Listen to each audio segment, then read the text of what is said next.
Today, I come with a burden and a deep sense of disgust at the habit of our fellow countrymen. An anonymous quote said that life becomes more meaningful when we realize the simple facts that we'll never experience a moment twice.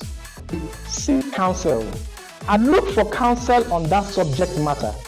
The value of wise counsel in moments of crisis can never be overestimated.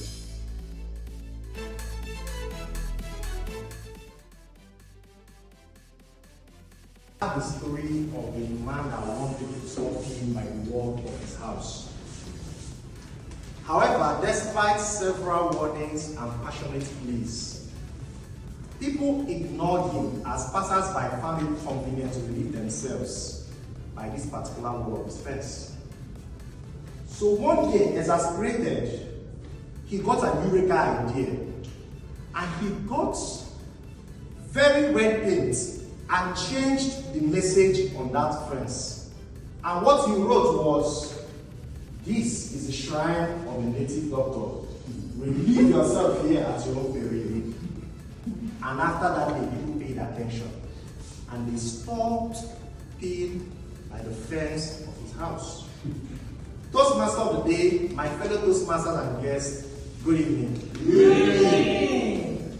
Today, I come with a burden and a deep sense of disgust at the habit of our fellow countrymen. It was in September 2016 that the then political leadership of Nigeria came up with the mantra, "Change begins with me," which promoted a national value system of personal responsibility, patriotism, honesty, and integrity. In 2017, at the NYC orientation camp during a debate, I argued vehemently against this position because I personally believed that if we are going to see any meaningful change, it should come from the leaders and not the followers. However, today, I'll be taking an opposing side. And I'll be bringing the personal responsibility of the state of our environment and our drainage system to our doorsteps, as we say in Nigeria, to our domot.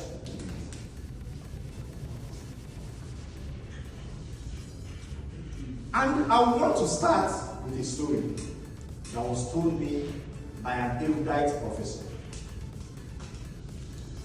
However, before we get to this particular story, I want to ask a question.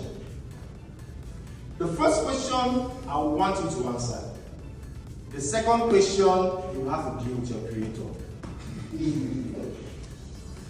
First question, how many of us while walking on the streets have seen somebody needlessly dropping trash by the street or by the roadside?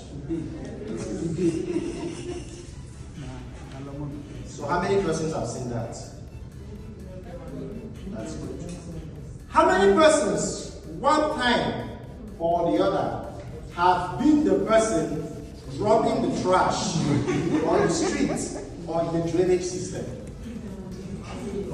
That is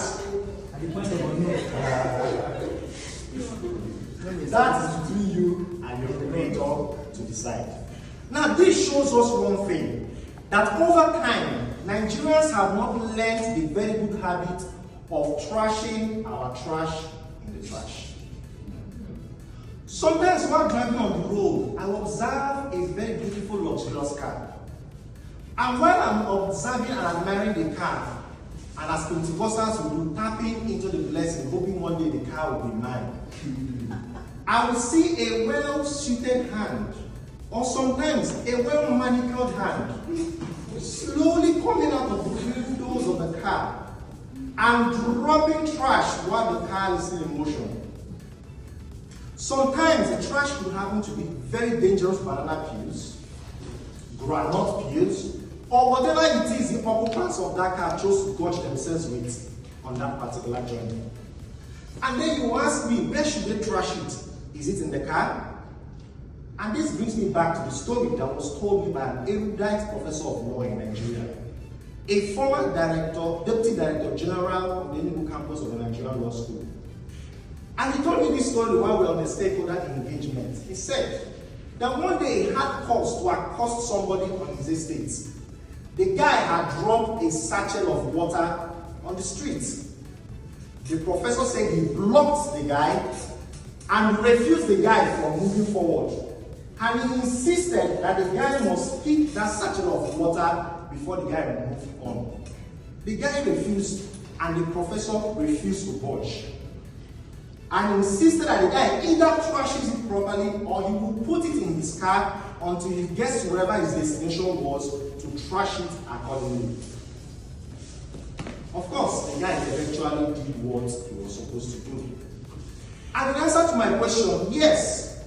Put the trash in your car, put it in your bag, put it in your pocket or anywhere on your person until you get to a proper place to dispose it accordingly. While going back home, observe our streets, observe our drainage system, and see the needless trash that people have dumped in there that would otherwise would have been properly trashed somewhere else. See, I might not be the government to compel positive action from anybody. I might not have the ingenious idea of our protagonist in the joke I said earlier. I might not have the dogged determination of Professor Ernest. However, I made a personal decision to always trash my trash in the trash. It was William James that said, act as if what you do makes a difference, because it does. Everybody here likes beautiful streets. We like our house to be nice, we want Nigeria to be clean.